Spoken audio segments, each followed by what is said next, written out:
Well, my next guest is the president of the Nigerian League of Women Voters, a tireless advocate for increasing women's participation in government. Her work spans from local consultative forums on gender-based violence to national campaigns for constitutional reforms. Honorable Irene Awunah-Ikygh, this dissects the topic women inclusion in politics in Nigeria. She joins us via Zoom. Good morning, Honorable Irene. Trust you can hear us clearly. Yes, I can hear you clearly. I don't know if you can hear me. Good morning. Can you hear me? Loud and clear. Welcome to our show this morning. Thank you for having me. All right, so let's just get into the meat of the matter. You have been known to be an advocate, like I earlier mentioned, and you've campaigned and you have complained too about the abysmal involvement of women in politics, especially in Benue State. Now, you do know, you're well aware that less than 7% of women are being represented in the National Assembly. What are the systemic barriers? What systemic barriers would you attribute this, this trend to concerning women in politics in Nigeria? Okay, thank you very much. We all know that the statistics right now are very abysmal, as you have said. I'm just reiterating what you said earlier. The League of Women Voters of Nigeria, whose core responsibility is for speak for more space for women within leadership and ensure that women's rights are being respected and not violated, have been in the forefront of this for the past 28 years. And as the president of NILOV, we are right now aware that it is not just that women don't vote themselves, but there are already systematic barriers that have been put in place to ensure that women are not included in decision making or in the leadership in the political space. I make bold to say this based on various activities, researches, and then conferences that we have had and the outcome of those conferences, and then true life stories and real life experiences from women who have been in the space. So for anybody to be elected to a national assembly, you have to belong to a political party. That's where it starts from. And that you have to offer yourself to be elected on that particular, nominated on that particular political party platform. And then after that, your party now projects you as their candidates against other candidates in various political parties to be able to represent a constituency, a state, or a local government. However, within this political party space, those who have the statutory responsibilities to nominate those who come to the platforms are basically men. Why am I saying this? Within the political party structure, right from the ward level, where you have the ward leadership of the political party to the local government level, are predominantly men. You hardly find a woman aside the woman leader at that level, which are statutory delegates. Then the other delegates that also participate are those who have held elective positions in the past in that political party. And most of the time, because women have not held elective positions in the past, they are also not part of that demographic. And then the third one are also those who are presently holding political positions. Basically, we are in a patriarchal society. That is not debatable. And of course, people use certain theories to be able to entrench these barriers.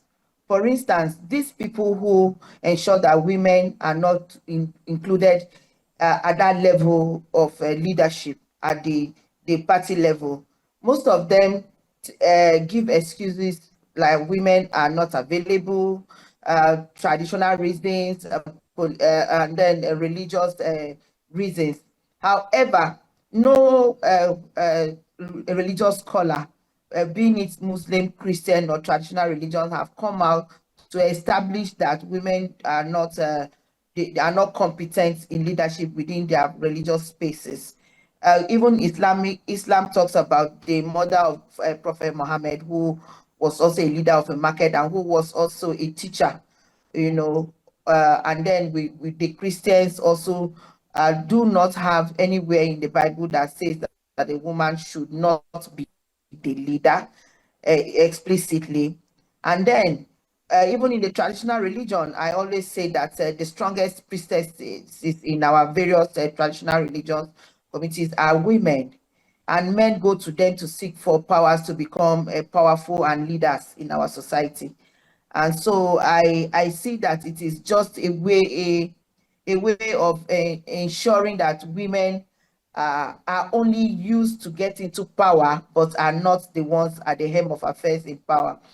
And I also feel that it's also a way of trying to keep us in a space of underdevelopment, because you can agree with me that when women are in leadership, everybody is considered, and taken care of, because the women are naturally people who are compassionate, and leadership has to do with compassion for people and a critical and very clear lens, of inclusiveness and development.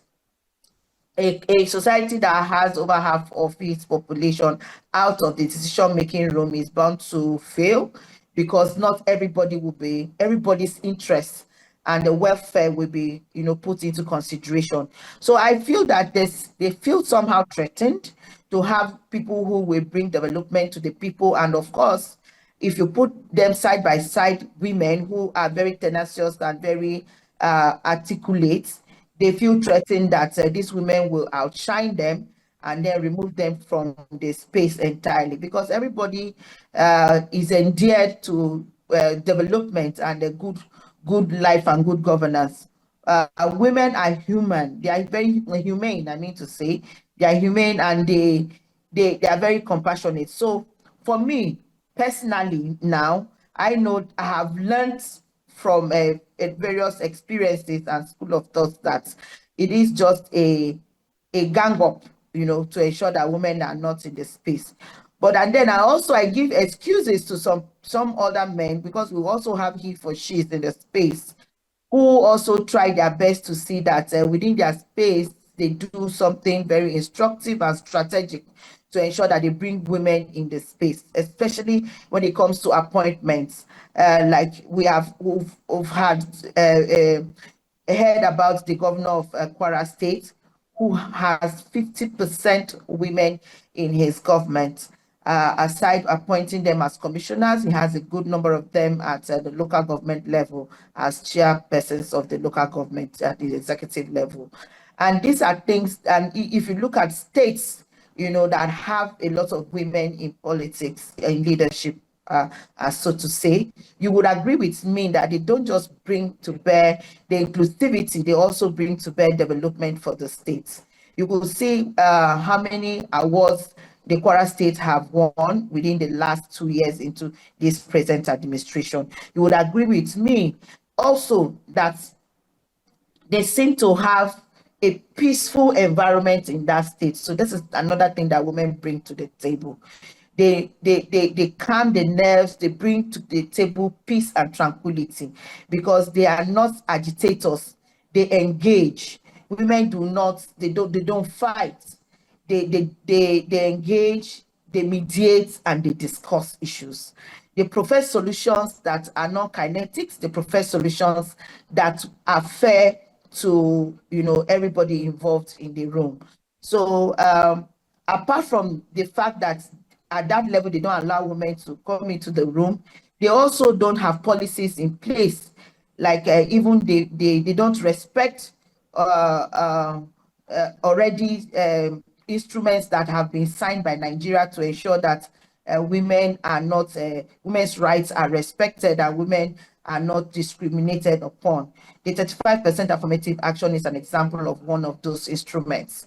Even the federal government itself was taken to court by the Nigerian women sometime in 2022.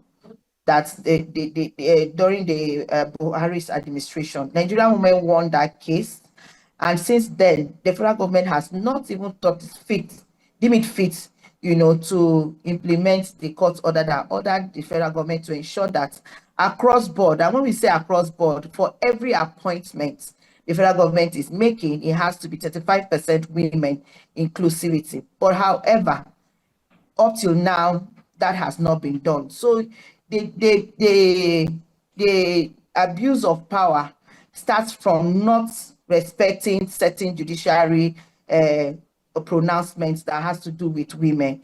I know that if this has to do with any other aspects of the society, and they have a court judgment like this, it will be adhered to and also implemented across board, as so to say. All right. We'll get to the affirmative action in a bit, but I want to find out from you, do you really think that, because you've mentioned a lot of things that women bring to the table, in politics, but do you really think that peace and tranquility is all there is to leadership, given Nigeria's very complex and diverse polity? You think just bringing peace and tranquility would do? Given the fact also that I'm sure you must have heard the phrase that politics is a game of numbers. Women are a little bit over men, above men in terms of numbers, yet there are still no way around the corridors of power. Now, you have said that there are some barriers that have been intentionally put in place, but do you think, just on the other hand, that there might be issues lying with the women folk that has really not made them get to the place where they need to get to in terms of governance? Do you think they are lacking? I'm sure you must have heard of this phenomenon, leadership efficacy, where there was kind of like a social experiment that showed that men believe more they are better leaders than women. All right. So do you think, where I'm going to is, do you think that there is more needed to be done, as regards women being prepared enough for leadership? Because like I said earlier, or I asked earlier, do you think bringing peace and tranquility is enough to carry, certain positions given Nigeria's very complex polity? What are your thoughts? Okay, if you had heard me earlier, I didn't just talk about peace and tranquility. I talked about the capacity that Nigerian women bring to the table. And I was very emphatic. Nigeria does not lack women of capacity. If you agree with me, aside the political space, every other sector in Nigeria now, the strongest leaders are women. If you look at the financial sector, if you look at the educational sector, if you look at the trade and investment sector, women are leading, except for the political environment.